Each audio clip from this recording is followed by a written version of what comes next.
গত রাতে সচিবালয়ে অগ্নিকাণ্ডের ঘটনায় কিন্তু এবার সন্দেহের তীর কিন্তু যাচ্ছে উপদেষ্টা আসিফ নজরুলের দিকেই। প্রিয় দর্শক, আমরা আজকে আসিফ নজরুলের কাছে জানতে চাই, যাদেরকে ক্ষমা করেছিলেন আজকে যে সচিবালয়ে আগুন জ্বালিয়েছে তারা সেই জন্য আপনি দায়ী। গত ভোর রাতে বাংলাদেশ সচিবালয়ের যে ভয়াবহ অগ্নিকাণ্ড, এই অগ্নিকাণ্ড তারা ঘটিয়েছে। এই জন্য এদের ব্যাখ্যা বলছি আমি। এই আসিফ নজরুল গতকাল গভীর রাতে সচিবালয়ে আগুন লেগেছে। আগুন লেগেছে না বলে মনে হয় সরাসরি বলে দিতে পারি, আগুন লাগানো হয়েছে। আসসালামু আলাইকুম সম্মানিত প্রিয় দর্শক, এবার কিন্তু সচিবালয়ে অগ্নিকাণ্ডের ঘটনায় ফেসে যাচ্ছেন আইন উপদেষ্টা। হ্যাঁ দর্শক, সচিবালয়ের মতো গুরুত্বপূর্ণ একটি জায়গায় কিভাবে অগ্নিকাণ্ডের ঘটনা ঘটলো এবং এর পেছনে কারা জড়িত, কার ইন্ধনে এই অগ্নিকাণ্ডের ঘটনা ঘটেছে, সেটাই কিন্তু আমাদের আজকের ভিডিওতে একেবারে প্রমাণ সহ দেখানো হবে। তাই অনুরোধ করব ভিডিওটি না টেনে একেবারে সম্পূর্ণ দেখবেন দর্শক, তবে আপনি কিন্তু বিষয়টি ভালো করে বুঝতে পারবেন। কারণ সচিবালয়ের মতো এমন গুরুত্বপূর্ণ জায়গায় কঠোর নিরাপত্তার মধ্যে কিভাবে অগ্নিকাণ্ডের ঘটনা ঘটে। হ্যাঁ দর্শক, এমন প্রশ্ন এখন কিন্তু দেশের লাখো জনতার মধ্যে। তবে কি এটা পরিকল্পিতই ছিল? হ্যাঁ দর্শক, এমনটাই কিন্তু ধারণা করা হচ্ছে। তাই আশা করব ভিডিওতে একটি লাইক দিয়ে সম্পূর্ণ ভিডিওটি দেখবেন দর্শক। তবে চলুন দর্শক, আর দেরি না করে এবার আমরা ভিডিওর মূল আলোচনায় চলে যাই। প্রিয় দর্শক, আমরা আজকে আসিফ নজরুলের কাছে জানতে চাই, যাদেরকে ক্ষমা করেছিলেন আর যার নানার ফটো আপনার মাথার উপরে ছিল, আজকে যে সচিবালয়ে আগুন জ্বালিয়েছে তারা সেই জন্য আপনি দায়ী নিবেন কিনা। আপনি যদি দায়ী না নেন তাহলে কে দায়ী ব্যক্তি তা বের করারও দায়িত্ব কিন্তু আসিফ নজরুলের উপরে এসে যাবে। কারণ আসিফ নজরুলের ছত্রছায়া গড়ে উঠেছে সচিবালয়ে আওয়ামী দুঃশাসনের সাথে যারা জড়িত ছিল তাদের এক ধরনের স্বৈরাচারিতা। সচিবালয় জুড়ে এখন প্রভাব খাটাচ্ছে আওয়ামী লীগের দুঃশাসনে মানুষ হত্যাকারীরা, আর সেই মানুষ হত্যাকারীদেরকে কঠোর হাতে দমনের দায়িত্ব আইন মন্ত্রণালয়ের। আইন মন্ত্রণালয় যদি কঠোর হাতে দমন করে তাহলে সচিবালয়ে ওই ধরনের আমলারা প্রভাবিত করতে পারবে না আমাদের সচিবালয়।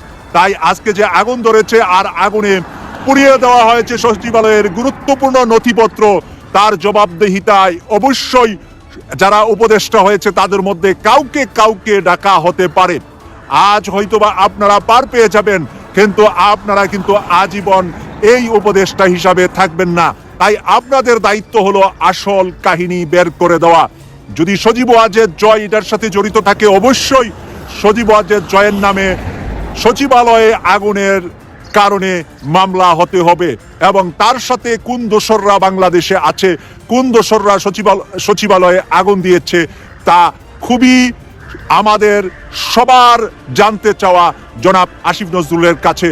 কারণ জনাব আসিফ নজরুল সাহেব রাষ্ট্রীয় ক্ষমতায় এসে আওয়ামী লীগকে নিষিদ্ধ করা যাবে না, উনার সাথে তাল মিলিয়ে আরো কয়েকজন উপদেষ্টা বলেছিলেন।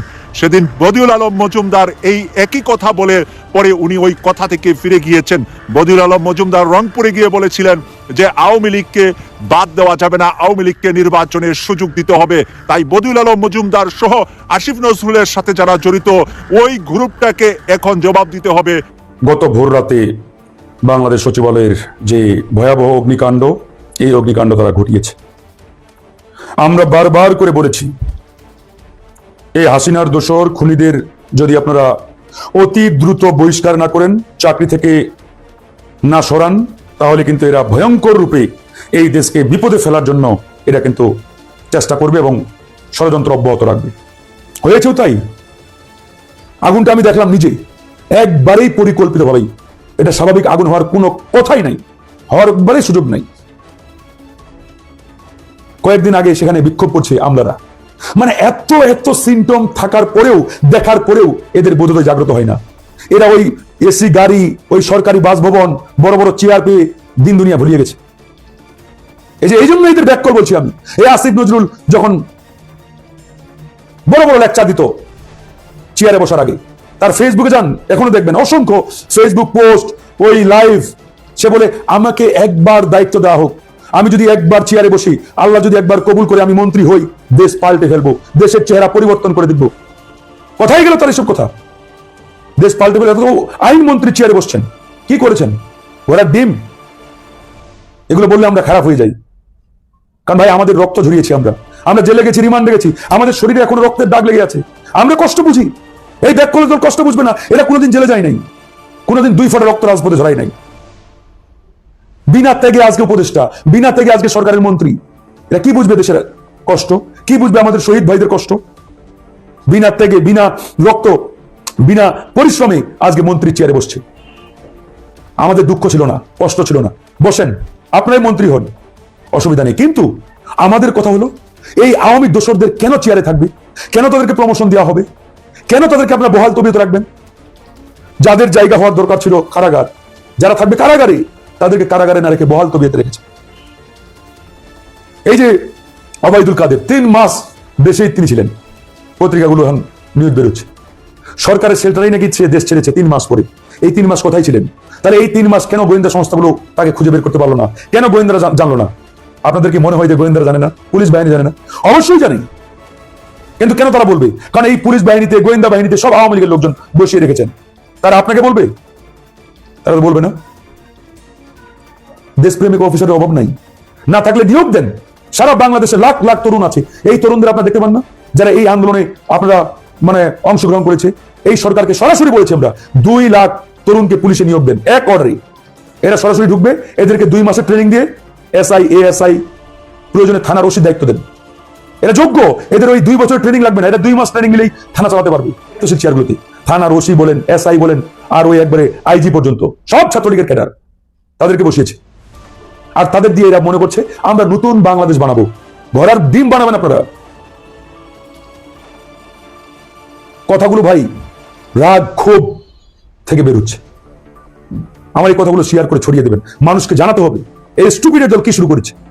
এদেরকে চেয়ারে বসিয়েছি আমরা ওই এসির বাতাস খাওয়ার জন্য নয়, আর ওই হেলিকপ্টারে জেলায় জেলায় ঘুরে বেড়ানোর জন্য নয়। আওয়ামী লীগকে পাকড়াও করতে না পারলে দায়িত্ব ছেড়ে দেন, আমরা তো আছি। 2 মাস লাগতো এই দেশকে টাইট করতে এই স্বরাষ্ট্র মন্ত্রণালয়ের মাধ্যমে। তারা সেটা করে না, করবে না। তারা মনে করে আমরা আওয়ামী লীগের দুধ গলা দিয়ে পুষবো, আর এরা আমাদের এসে চুমা দিবে, সালাম দিবে, স্যালুট দিবে। এখন সালাম খাও, স্যালুট খাও। ওই যে দিয়েছে আজকে সচিবালয়ে, যাও,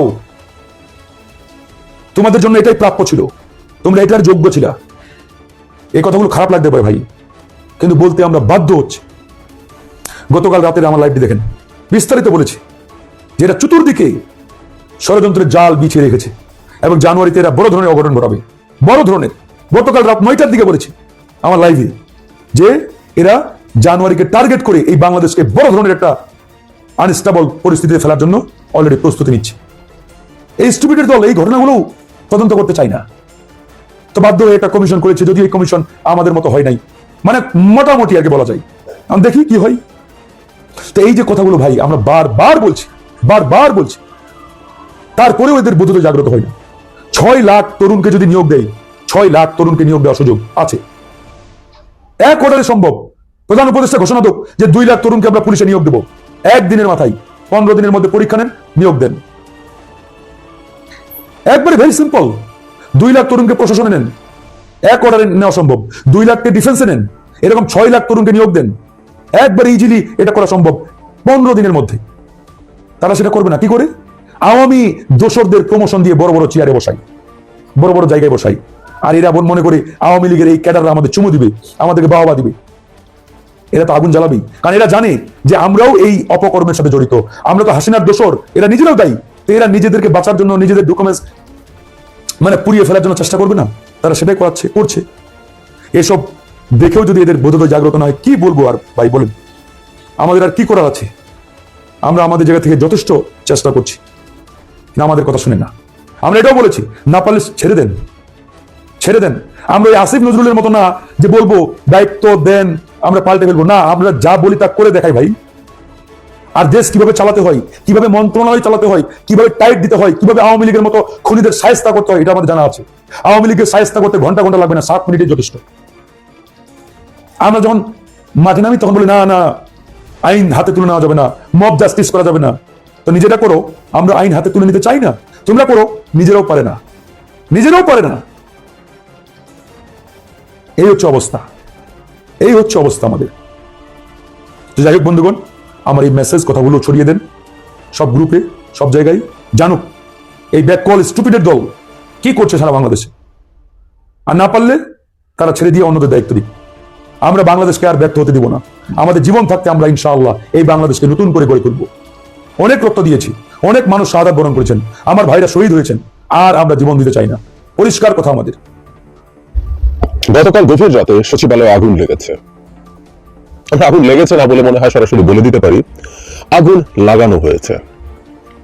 কেন আগুন লাগানো হয়েছে এত কনফিডেন্ট আমরা বলতে পারি, তার জন্য সম্ভবত এই ছবিটাই যথেষ্ট, যেখানে দেখা যায় বেশ দূরত্বে অবস্থিত দুটো জায়গায়, একই ভবনে দুটো জায়গায় আগুন লেগেছে। মানে একই সাথে দুটো জায়গায় শর্ট সার্কিট হয়েছে, এটা হতে পারে না। এটা খুব সাধারণ কাণ্ড জ্ঞান, এবং আমরা অনেকে সেটা বলছি এবং আমিও সত্যিই বিশ্বাস করি এটাই ঘটেছে। মনে করার কোনো কারণ নেই, এবং বর্তমান বাংলাদেশের যে প্রেক্ষাপট তাতে এই আগুন লাগানো হয়েছে এটা মনে করার যথেষ্ট কারণ আছে। কারণটা কি? আমরা একটা জিনিস একটু মনে রাখবো, প্রথম থেকেই এই সরকারকে অস্থিতিশীল করে তোলার চেষ্টা হয়েছে বিভিন্ন দিক থেকে। আওয়ামী লীগ ঘোষণা দিয়ে করেছে কাজটা, ঘোষণা দিচ্ছে, তারা স্পষ্টভাবে ঘোষণা দিচ্ছে শেখ হাসিনা বাংলাদেশকে হুমকি দিচ্ছেন, জনগণকে হুমকি দিচ্ছেন, তাকে যারা ক্ষমতা থেকে টেনে হিচড়ে নামিয়েছে এবং ভারতে পালিয়ে যেতে বাধ্য করেছে তাদেরকে হুমকি দিচ্ছেন। আওয়ামী লীগের লোকজন বাইরে বসে হুমকি দিচ্ছেন তারা বাংলাদেশে এবং বাংলাদেশের লোকজনকে দেখে নেবেন। আর ভারতের আচরণ তো আসলে খুব স্পষ্ট, তারা বাংলাদেশকে একটা স্টেবল দেশ হিসাবে দেখতে পছন্দ করছে না। এবং এই সরকার, ডক্টর ইউনূসের সরকারের উপর তাদের তীব্র ক্ষোভ থাকে, তাদের দিক থেকে যৌক্তিক কারণও আছে। ডক্টর ইউনূস শেখ হাসিনা যেমন চাকর বাকরের মতো কাজ করেছেন, ভারতে সেটা করছেন না, তাদের সেটা ভালো লাগছে না। ফলে বাংলাদেশ থেকে যা যা না চাইতেই পাওয়া যেত সেগুলো চেয়েও এখন পাওয়া যাচ্ছে না। এই হচ্ছে ভারতের সমস্যা। সো ভারত ইন্ডিয়া মানে এই দুটোকে আমরা আসলে আলাদা করার কিছু নেই, এরা চিরকালই একসাথে ট্যাগড থাকা জিনিস। তো ভারত এবং আওয়ামী লীগ যেটা বলবো, সো তারা দুজনই একসাথে আসলে এই ডিস্টেবিলাইজ করার চেষ্টা করছে, এবং অনেক কিছু আছে যেগুলো আসলে তাদের বিপক্ষে এখন যাচ্ছে। কারণগুলো আমরা যদি একটা একটা করে বলি, শেখ হাসিনাকে ফেরত চাওয়া হয়েছে, এটা একটা খুব গুরুত্বপূর্ণ কারণ অনেকে, আমি ভারতের মিডিয়াতে দেখলাম তারা একটু অবাকই হয়েছে যে শেখ হাসিনাকে শেষ পর্যন্ত সরকার চাইলো। তারা মনে করছিল সরকার চাইবে না, এবং সেটার একটা ইঙ্গিত ছিল। ফিনান্সিয়াল টাইমসকে একটা ইন্টারভিউতে, ব্রিটেনের পত্রিকা, ডক্টর ইউনূস বলেছিলেন যে শেখ হাসিনার বিচার শেষ হয়ে তার সাজা হওয়ার পর চাওয়া হবে, কিন্তু না, বিচারিক প্রক্রিয়া শুরুর সাথে সাথেই তদন্তের সময় তাকে চাওয়া হচ্ছে। এবং ভারতের মিডিয়া এটা ভারতের জন্য একটা ডায়লেমা বলে মনে করে।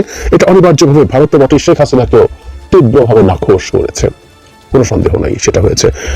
বাংলাদেশ সরকার ভারতকে বাইপাস করে নানান রকম রিজিওনাল সম্পর্ক তৈরির চেষ্টা করছে, পাকিস্তানের সাথে সরাসরি জাহাজ শুরু হয়েছে, বাণিজ্য বাড়ানোর চেষ্টা হচ্ছে। এগুলো তো হচ্ছেই। শুধু সেটা না, শেখ হাসিনাকে বিচার করা হবে, বিচার করে তাকে সম্ভব হলে জেলে ওরা বা আরো তার যে শাস্তি হবে সেগুলো করতে চাইছে।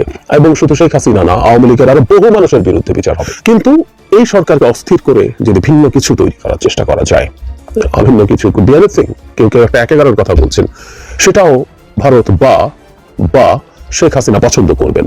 বর্তমানে যে সরকারটা আছে সেই সরকারটা সেই অর্থে নির্বাচিত সরকার না হলেও এটা জনগণের ম্যান্ডেট পাওয়া সরকার। এই সরকারকে বহু ক্ষেত্রেই জনগণের চাওয়াকে আমলে নিতে হচ্ছে, উনি চাইলেই অনেক কিছু করে ফেলতে পারছে না। একেবারের মতো কিছু হয়ে যদি একজন ব্যক্তি ক্ষমতায় আসেন যিনি ভারত দ্বারা পেট্রোনাইজড, তার পক্ষে জনগণকে উপেক্ষা করে অনেক কিছু করা সম্ভব হয়ে উঠতে পারে। উঠতে পারে, এটা হবেই হয়তো, কারণ তাকে জনগণকে আর খুব বেশি পাত্তা টাত্তা দেওয়ার কিছু নাই। সেই ঘটনা ঘটানোর চেষ্টা থাকতে পারে। এবং ডক্টর ইউনূস, শেখ হাসিনার ব্যক্তিগত তীব্র বিদ্বেষ আছে তার প্রতি।